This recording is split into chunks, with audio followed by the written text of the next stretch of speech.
If you've ever made a quilt that's more than a few feet wide, you've probably run into this issue before, and it is having backing fabric that is not wide enough to finish your quilt. I will show you my favorite method to match up prints and get this fabric wide enough to finish the back of my quilt, and here it is after I've put it together. There's the seam, and once it's quilted, that seam will barely be noticeable at all unless you're looking for it. First, I started with a piece of fabric. First, I started with a large piece of fabric that is at least twice as large as the height of my quilt. Then I folded it in half and cut it in half. So now I have two long pieces, both of which are at least as tall as my quilt, and together will be wide enough to cover the width of the back as well. Now what we're going to do is put these two together along the long edge. If you are using a solid fabric, this is pretty easy, but since I have a print, I'm going to want to match up these prints. And this print was actually pretty easy. You'll need some glue and iron, your ironing board, and of course your fabric. To match up the prints, I'm going to fold the long edge of one. So here I'm doing the right side, and then I'm going to place it on top of the other one,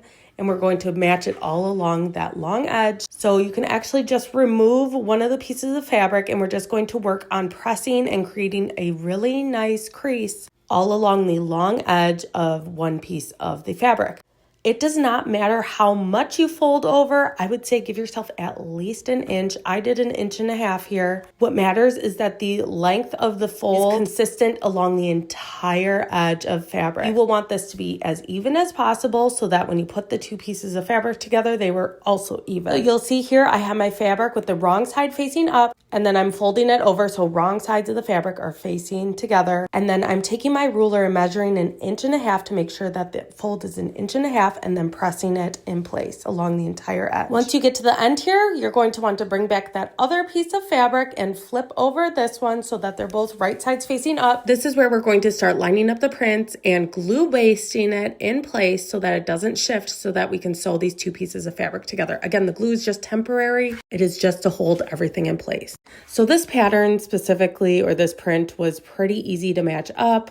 I am just putting it where I want it to be, placing a little glue underneath the fold, and then using my iron to set that glue in place. I will go along the entire long edge, matching up where I want my fabric to be, and then gluing and setting it with the iron. You'll see here the folded piece is on top and the not folded one is on the bottom.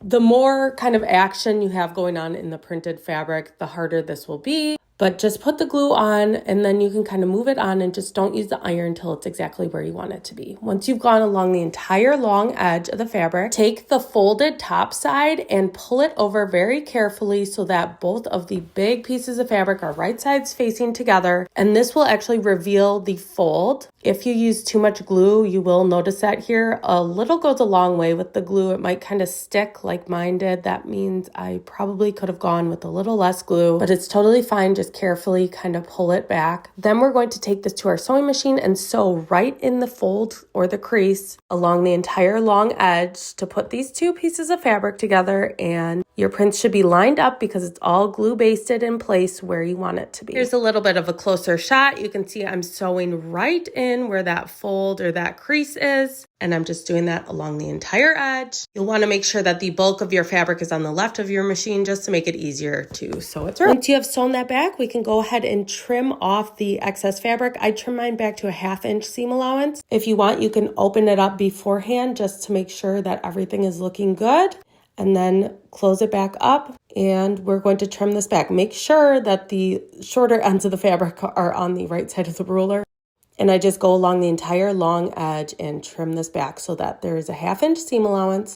If you kind of go heavy on the glue and you're going to want to press the seam open, I like to pull it apart here because the glue will kind of be holding it together. It's just easier when you have more fabric before you trim it back. Once you have that extra trimmed back, you can go ahead and press the seam. I like to press mine open. You could do to one side if you like. It's up to you. I'm not sure what difference it makes. I just prefer it open. And that is it. Now your prints are lined up and you are ready to quilt your quilt. Let me know if you use this method and how you like it.